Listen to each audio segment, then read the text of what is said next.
Top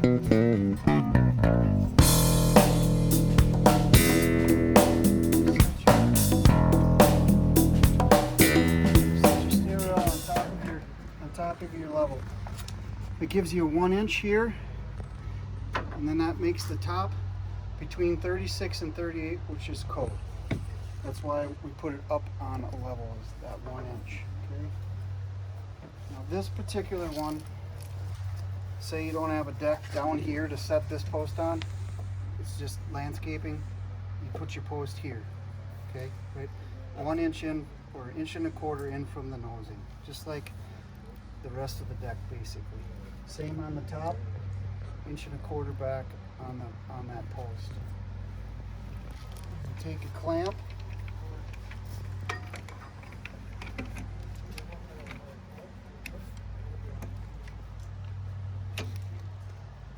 now you have to be evenly spaced from the spindle to the post on top and bottom.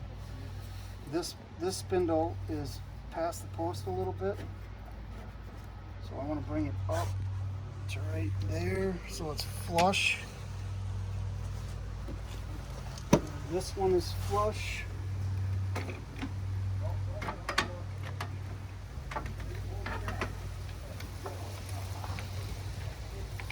So you can see that this needs to go up just a little bit, but I just get it started and get it into a spot, and I can always adjust it. And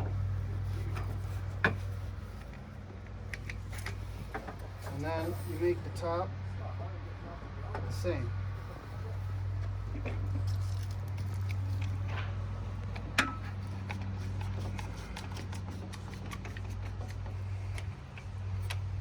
So, and in other situations, sometimes there's a gap here, and you just want to make sure that the measurement between this baluster and this post is the same at both the top and the bottom. Yep. And it can't be less than 1 3/4 inches, because then your caps will not go on there. So you got to have at least 1 3/4 inches between the spindle and the post. Otherwise the caps don't fit. I have a picture from a customer who sent that to me yesterday. Where the caps didn't fit, and they cut the rail too close to the... Yep. There are going to be cases where there's really nothing you can do. To be perfectly honest, if you have 1 1/4 inches, 1 3/8, you can still get those caps in there. I just like to make sure that there's enough room, so that's why I say 1 3/4 inches. So as long as the top and bottom are the same. And this one I don't have to measure because I can see it. You can see that the reveal is the same. If it's not, if you have a spindle from here to here, if your spindle is here, then you just measure from the spindle to the post. Make sure it's the same on top and bottom. Same with up there, top and bottom. So I laid my pencil on there flat like this to get the mark. The top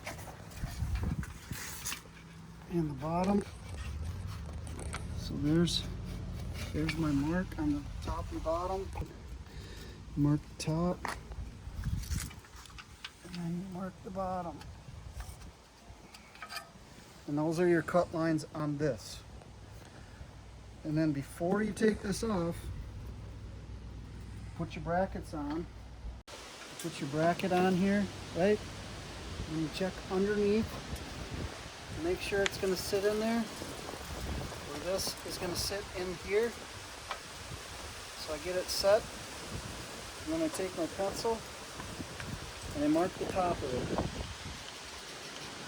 So that's where that goes. Okay?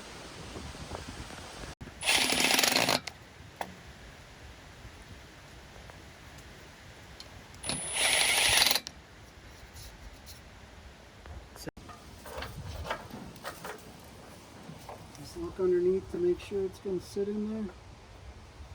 Mark the top, and then you can. Now this one, you don't have to put this one on until afterwards. because you can slide it right up underneath and put these two bottom screws in. So you do not have to put that one on. You can, but it's a lot easier just to put it on afterwards. And on 2-inch posts, it's fairly easy to hold on to them and put them in. 4-inch posts are, you got to hold them on the center, and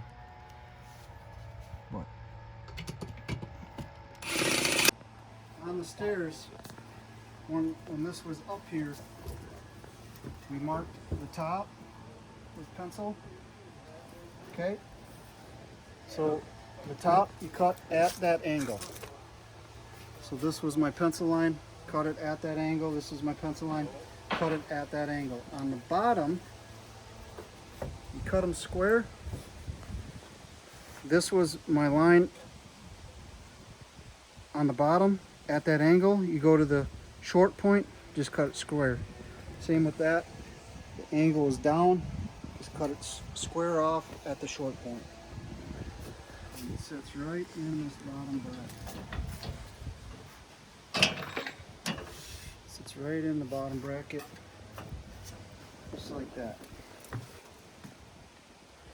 Now, And even though you did a square cut, there's still enough for it to accept that screw right there before the corner. right, because those brackets are flat right here.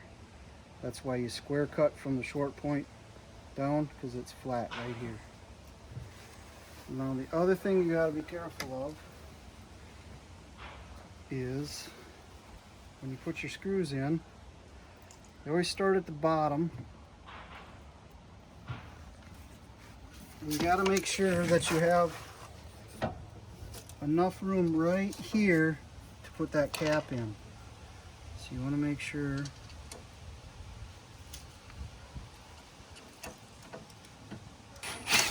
that you push it back, and then that allows this little tab right here, this little tab, to slide in there. And so the tendency is to want to have this come down and gravity make it tight Make and then it screw it tight. in, and then you Yep. realize that tab's not going to fit in. Exactly. And you can see that here right now. See how that's tight right there? So you're going to back it out. I'm gonna move it back a little bit.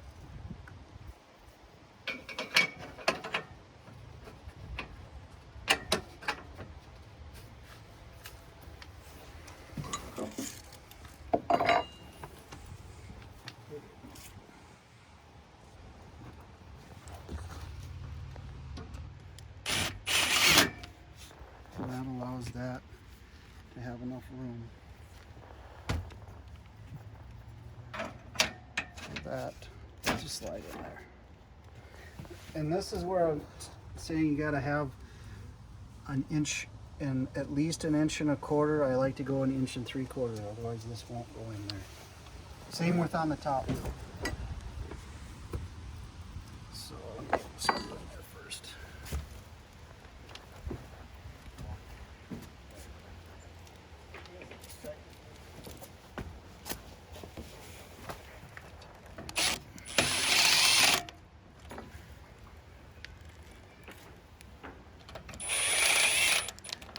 And this is the one that you got to make sure you have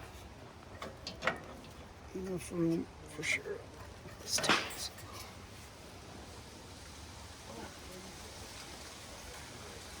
And if they're a little bit loose, just squeeze them just a little bit together and tighten them up.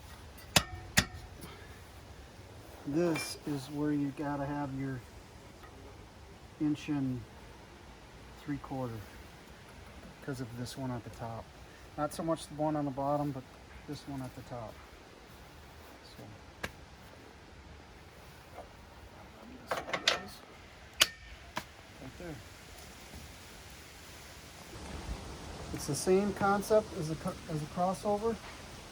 The only difference is your top rail is going to go into the crossover. I have one right over here I can show you.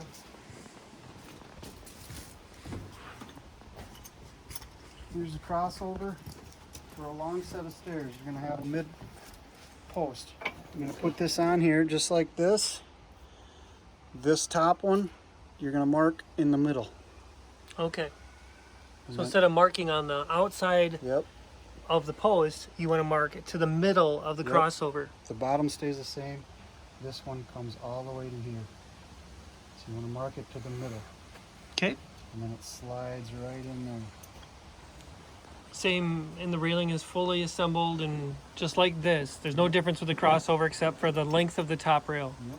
Okay. That's it. Thank you. Wait, the whole purpose of that is that way you have to measure from your nose and you got to be between 34 and 38. So we're right at 36. And that's because we bring it up that 1 inch with it. And then again, this is the one that you got to have at least 1 3/4 inches. Otherwise this won't fit. So there's gonna be cases where it's gonna be real tight, but you can get it in there. Otherwise you do have to notch it, which is it's rare, but it does happen. And is not fun.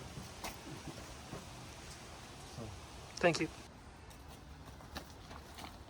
these collars aren't always the easiest to get apart. So you just take a little chisel or whatever, and usually you can pop them.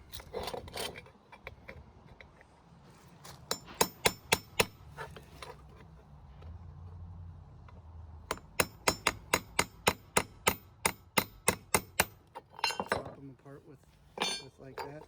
Now, if these things, say they get loose and they come off, occasionally what happens is snow and ice will get into the crack.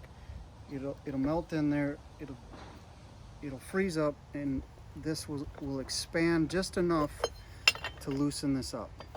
All you got to do is press it back together and put it back together. And sometimes lifting it up just a little bit makes it easier to put together. This one was pretty tight, and I already tightened it.